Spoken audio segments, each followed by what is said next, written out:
दोस्तों अभी अभी बहुत बड़ी ब्रेकिंग न्यूज़ आई है और ये न्यूज़ इतनी ज़बरदस्त है कि हो सकता है पूरा का पूरा इंडियन स्टॉक मार्केट पे इसका बहुत बड़ा इफेक्ट पड़ सकता है। क्योंकि यहाँ पे जो टारगेट किया गया है किसी छोटी मोटी शख्सियत को नहीं। अभी आपको पता ही होगा हिडनबर्ग का केस, हिडनबर्ग ने क्या हालत करी थी अदानी की। और अभी आपको वीडियो में बताया था, इन्होंने ट्वीट करके ऑफिशियली बताया था बहुत बड़ी चीज़ होने वाली है इंडिया में ही। सो दोस्तों किसी ने भी अनुमान नहीं लगाया था कि इतना बड़ा ये टारगेट कर सकते हैं। दोस्तों यहाँ पे टारगेट किया गया है किसी छोटी मोटी शख्सियत को नहीं, खुद सेबी की सीईओ, खुद सेबी की डायरेक्टर को यहाँ पे टारगेट किया गया है। सो बहुत बहुत बड़ी अपडेट ये सामने आई है, तो इसे हम बारीकी से समझेंगे। जो मेन चीज़ है मैं वो आप लोगों को समझाने की कोशिश करूँगा और इससे इंडियन स्टॉक मार्केट पे क्या इफेक्ट पड़ेगा उसे भी जानने की हम कोशिश करेंगे। क्योंकि दोस्तों न्यूज़ छोटी नहीं है, बहुत बड़ी ये न्यूज़ बन चुकी है। अब हर जगह आप लोगों को यही न्यूज़ के चर्चे देखने को मिलेंगे। तो जस्ट अभी अभी रात को 10:30 बजे के बाद ऑफिशियली हिडनबर्ग ने ही ये न्यूज़ अपलोड करी है। सो जानेंगे क्या कहा है, इसका इफेक्ट इंडियन स्टॉक मार्केट पे क्या पड़ेगा। दोस्तों आप लोग इन्हें तो जानते ही होंगे, हिडनबर्ग के जो ये हैं, ये लोग एक शॉर्ट सेलर है। शॉर्ट सेलर मतलब जब भी ये कोई रिपोर्ट निकालते हैं 90% टाइम इनकी रिपोर्ट सही साबित हुई है और ये सेल करके, मतलब जैसे स्टॉक प्राइस गिरता है तब इन्हें फ़ायदा होता है। ये इनका मेन बिजनेस है। तो इन्होंने जो रिपोर्ट निकाली थी अदानी के ऊपर, वो भी ऑलमोस्ट आप लोगों को पता ही होगा इसका इफेक्ट कितना ज़बरदस्त हुआ था। लोअर सर्किट पे लोअर सर्किट देखने को मिले थे। जस्ट अभी इन्होंने ट्वीट किया था सुबह 5:30 बजे। टोटल मैं आपको स्टोरी बता रहा हूँ। सुबह 5:30 बजे इन्होंने ट्वीट करके बताया था कि कुछ बड़ा होने वाला है इंडिया में ही। बात करें अभी ऑफिशियली इन्होंने अपनी जो रिपोर्ट है खुद की वेबसाइट पे अपलोड कर दी है। दोस्तों यहाँ पे जो इनकी रिपोर्ट आई है ऑफिशियली, अभी आप चाहें तो खुद भी डाउनलोड करके पढ़ सकते हैं। तो यहाँ पे जो टारगेट किया गया है वो सेबी की चेयरपर्सन को ही किया गया है। जी हाँ दोस्तों, अगेन फिर से जो केस है वो अदानी को लेके ही है। मैं आप लोगों को जो समराइज़ है, क्योंकि बहुत बड़ी 30 से 40 पन्नों की रिपोर्ट है, बहुत बड़ी है। मैंने पढ़ने की कोशिश की, समझने की कोशिश करी। वैसे तो नेक्स्ट वीडियो में हम और क्लियर करेंगे, पर अभी जो इंपॉर्टेंट चीज़ है वो मैं आप लोगों के साथ हाईलाइट कर दूंगा। चलिए दोस्तों सीधे न्यूज़ की तरफ ही यहाँ पे चलते हैं। तो आप देख सकते हैं अभी रात को 10:30 बजे के बाद ये न्यूज़ आई है और कहीं जगह तो अभी जस्ट अपलोड भी नहीं हुई है। यहाँ पे ये साफ साफ बताया जा रहा है, Hindenburg new report leaks SEBI chairperson, आप देख सकते हैं, had stake in offshore entities used in Adani scandals. यहाँ पे डायरेक्टली जो टारगेट किया गया है वो सेबी की चेयरपर्सन को ही किया गया है। अब ये जहाँ तक मैं आप लोगों को समझा पाता हूँ वो आप लोग समझने की कोशिश करें। दोस्तों जहाँ पे आप लोगों को पता होगा अदानी का जब स्कैंडल हुआ था, मतलब बहुत बड़ा जब घोटाला हुआ था।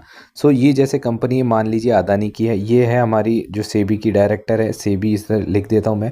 और ये जो तीसरी कोई नई सी कंपनी है, मान लीजिए सी कंपनी है, हम बता देते हैं। इन्होंने जैसे ही अदानी में जो भी स्कैंडल हो रहा था उसके बारे में सी कंपनी को पता था। इन्होंने यहाँ पे इन्वेस्ट कर रखा था। और यहाँ पे जो सी कंपनी में इन्वेस्टमेंट किसने करा, अब आपको भी पता है सीधे सीधे तो फ्रॉड होता नहीं। ये जो सेबी की चेयरपर्सन थी उनका यहाँ पे इस सी कंपनी में इन्वेस्टमेंट था। डायरेक्टली ना इनडायरेक्टली ऐसा लग रहा है कि अब अदानी और सेबी में सीधा साधा रिलेशन बैठ रहा है, क्योंकि उन्हें पहले ही पता था कि अदानी में क्या गड़बड़ी है। ऑफशोर मतलब होता है कि जो बाहर की कंपनी से इन्वेस्टमेंट किया जाए इंडिया के ऊपर ही। यहाँ पे सेबी के खुद चेयरपर्सन का नाम सामने आया। और ये अदानी के, यदि आप लोग देखेंगे जो रिपोर्ट है हिडनबर्ग की, वो उन्होंने बहुत सारे प्रूफ्स यहाँ पे एक के बाद एक दिए हैं। एक एक करके यदि आप लोग पढ़ेंगे तो आप लोगों को समझ दोस्तों हिडनबर्ग ने खुद ने रिपोर्ट में साफ साफ कहा है कि उन्होंने इतने ज़्यादा प्रूफ अदानी के ऊपर डाले, सेबी चेयरपर्सन को दिए, पर उनके ऊपर कोई भी स्ट्रिक्ट एक्शन देखने को नहीं मिला। आप देख सकते हैं, without the risk of serious regulating intervention suggestion that this में be explain that to Adani relation with SEBI chairperson, मतलब इतने ज़्यादा प्रूफ देने के बाद भी अदानी के ऊपर कोई स्ट्रिक्ट एक्शन लिए नहीं गए। इससे कहीं ना कहीं इनडायरेक्ट वे में ये भी पता लगता है कि इनके रिलेशन काफ़ी ज़्यादा स्ट्रॉन्ग है, एक तरह से दोस्ती ही थी, जिस कारण इनका कहना है कि यहाँ पे कोई एक्शन लिए नहीं गए। सो आप देख सकते हैं यहाँ पे हर जगह आपको यही देखने को मिलेगा कि हिडनबर्ग ने एक ना एक तरीके से किसी भी तरीके से प्रूफ देने की कोशिश करी है सेबी को, पर सेबी ने कोई भी एक्शन नहीं लिया। आप देख सकते हैं यहाँ पे उन्होंने लगभग 40 इंडिपेंडेंट मीडिया से यहाँ पे सबूत इकट्ठा करके सेबी को दिए, पर उनका कहना है कि SEBI had not take any public actions against the Adani group. अब दोस्तों ये बता पाना कि ये गड़बड़ सही है या नहीं है, ये तो अब फर्दर जो है मेरे हिसाब से सुप्रीम कोर्ट में ही मामला जाएगा, वही क्लियर कर सकता है। पर मैं मेरे एक्सपीरियंस के बेसिस पे देखूं और बताऊं आप लोगों को, सो कुछ ना हो, मैं अंधभक्त नहीं हूं, मतलब कि जो भी चीज़ है यहाँ पे कुछ ना कुछ तो गड़बड़ी है। क्योंकि यहाँ पे इन्होंने भी ये साफ साफ बताया कि जब ये गड़बड़ी पाई गई, जैसे ही होना तय हुआ, तो सेबी के जो चेयरपर्सन थी उन्होंने 100% ट्रांसफ़र कर दी शेयर टू हर हस्बैंड, ताकि उनके ऊपर कोई एलिगेशन ना आ पाए। सो ये थोड़ा बहुत डाउटफुल पिक्चर तो है। और यदि आप लोग इनकी रिपोर्ट में देखेंगे तो इनका जो होम प्लेस है वो भी डिफरेंट है। और ये जो जैसे ही कंपनी का बारे में पता लगने लगा कि इसमें इतना परसेंट स्टेक है, तो 100% एकदम से जो शेयर है, जो सेबी की चेयरपर्सन उन्होंने अपने हस्बैंड के नाम पे ट्रांसफ़र क्यों करें।